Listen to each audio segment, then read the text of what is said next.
Hey everyone, CJ here. It took a while, but finally I've got my copy of Mordenkainen's Tome of Foes. I'm going to review it in this video and do a bit of a content breakdown so you can make up your own mind to see whether this book is worth buying.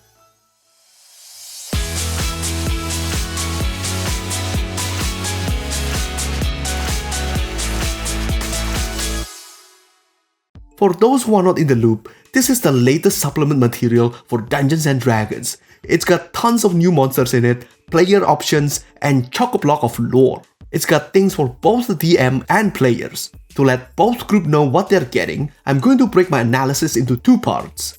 Stuff for the players and stuff for the DM.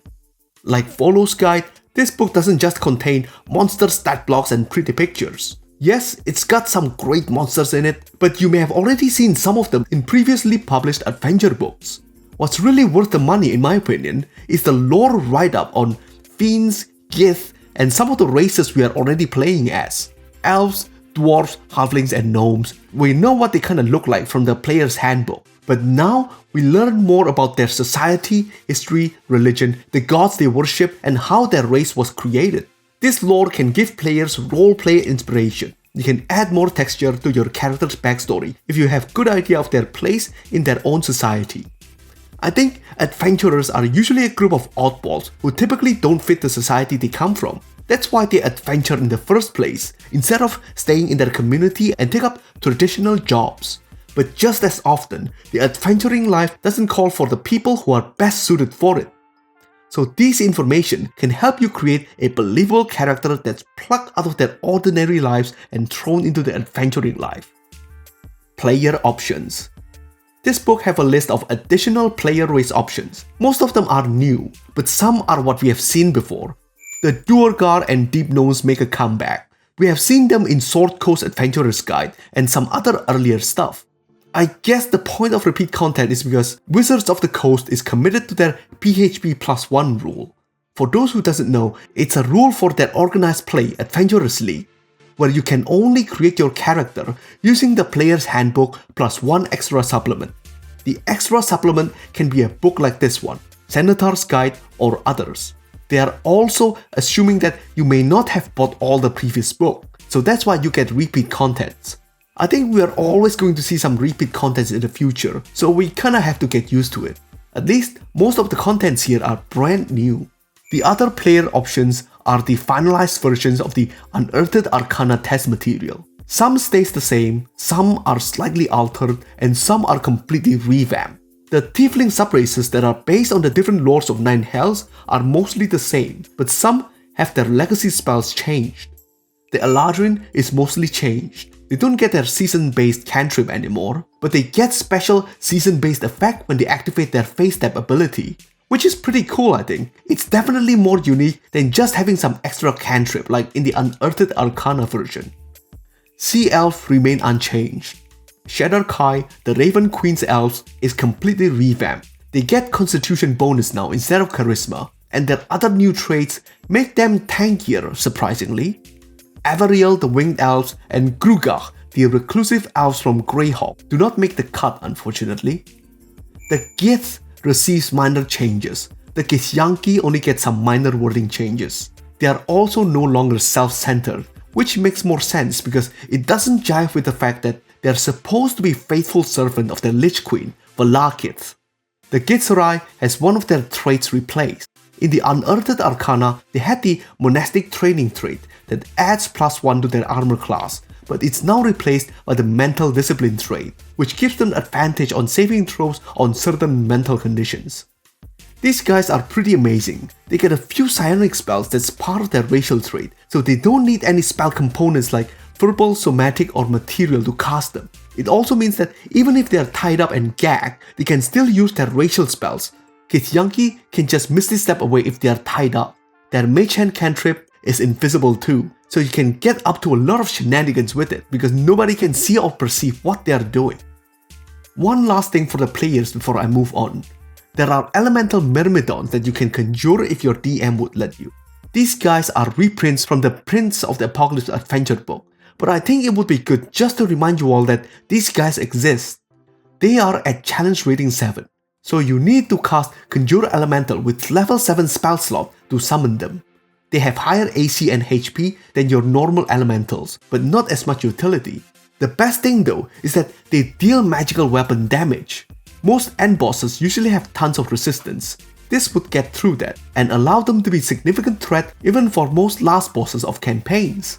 They are special elementals that are summoned into armors. Depending on your DM, you may need to complete a special questline to allow you to summon them. That's what I would do in my game. Okay, now it's the DM's turn.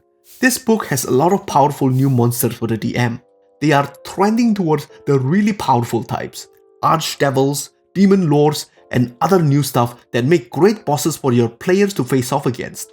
Some of the monsters here are recycled from previous adventure books, like Out of the Abyss and Prince of the Apocalypse. The demon lords and Darrow, of course, are from Out of the Abyss. The elemental myrmidons, as I have previously mentioned, are from Prince of the Apocalypse, but there are still tons of new stuff. Some may seem unassuming, like the Marut here. It's only got a small illustration, but it is actually a challenge rating 25 creature. It is the Mordron Enforcer of Sigil, and it happened to be a bit of a badass. Its attacks hit automatically for 60 force damage, and it can zap its target to the Hall of Concordance unless they make DC 20 Charisma save. Despite having lower challenge rating, I think this thing can even beat Demogorgon, who is at challenge rating of 26. This book have pretty good distribution of high level monsters and low level monsters. The monster manual has pretty good range, and the bulk is made up of lower challenge rating monsters. This is kinda expected, as the monster manual is the first monster book DMs would buy. The outlier is the Tarrasque, which is a bit of a special case because he's too strong, at challenge rating 30. Volo's Guide to Monsters have slightly higher challenge rating monsters on average, but not much of the really powerful ones. The monsters you find here are mostly the weird and strange variety.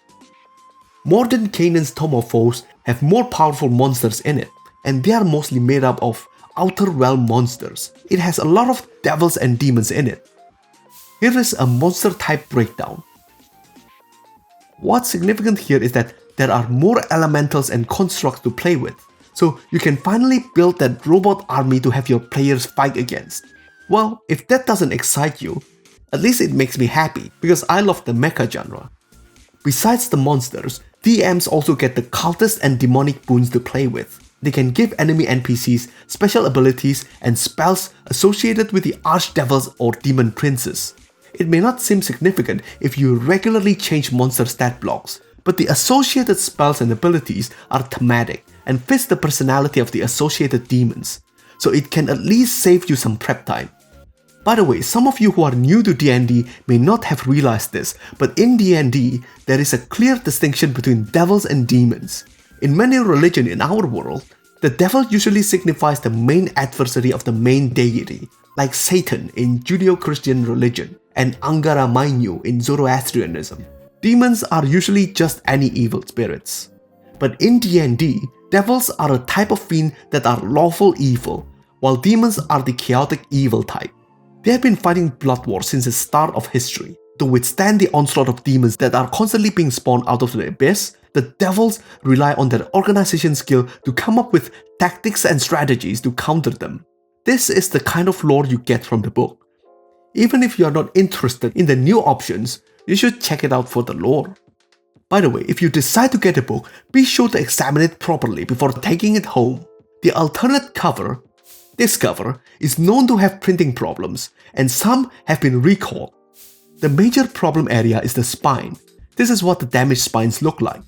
The alternate version is exclusive to stores. If you've got the damaged print run, you should send it back to the store to be replaced once Wizard of the Coast get the replacement stock. If you see people selling alternate cover on the internet, be careful, it might just be that damaged run. But just to be safe, whichever version you get, you should give it a look over inside and outside just in case. Alright, that's it for the review. Hope the breakdown helped you decide whether this book is worth buying or not. If you got any feedback and want me to do a review differently in the future, just write it in the comment below, I'll be reading them. Okay, that's it folks. CJ, over and out.